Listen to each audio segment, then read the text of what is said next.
ভাইয়া, camera protector কিভাবে ব্যবহার করা যায় এটা যদি একটু দেখাতেন।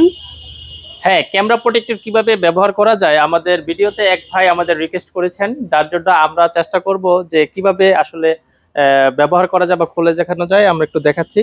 আহ, এই যে ক্যামেরা প্রোটেক্টর, আমি একটা ক্যামেরা প্রোটেক্টর নিচ্ছি, আমার ফোনে এটাই নিচ্ছি। এইভাবে প্রথমে কাভারটা খুলে নেবেন, তারপরে প্রোটেক্টরটি নেবেন এবং খুলবেন, এবং পিছন দিকে এই যে স্টিকার আছে স্টিকারগুলো খুলে নেবেন।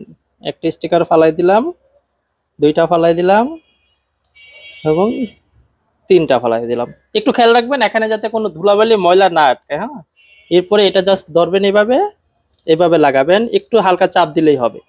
চাপ দিলাম, চাপ দিলাম, চাপ দিলাম, এবং আস্তে করে এটা থেকে রিমুভ করে নিলাম। হয়ে গেল আমার ক্যামেরা প্রোটেক্টর লাগানো। এবং এই জন্য ভিতরে কোনো ডাস্টও আটকালো না, ময়লাও গেল না, নিজেরটা নিজে লাগিয়ে ফেললাম। ওয়াও, ক্যামেরা প্রোটেক্টর তো কাস্টমার নিজের মোবাইলে নিজে ব্যবহার করতে পারবে। এজন্য আর দোকানে গিয়ে তার বাড়তি টাকা খরচ করতে হবে না।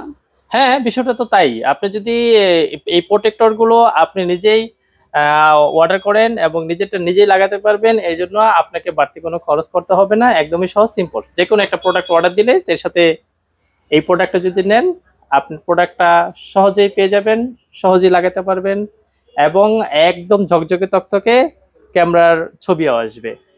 ক্যামেরার ছবি কিরকম ঝকঝকে তকতকে আসবে একটু দেখুন। এটা কিন্তু অলরেডি লাগানো। হ্যাঁ, এই দেখুন ছবি, একদম ক্লিয়ারনেস, একদম ক্লিয়ার ছবি।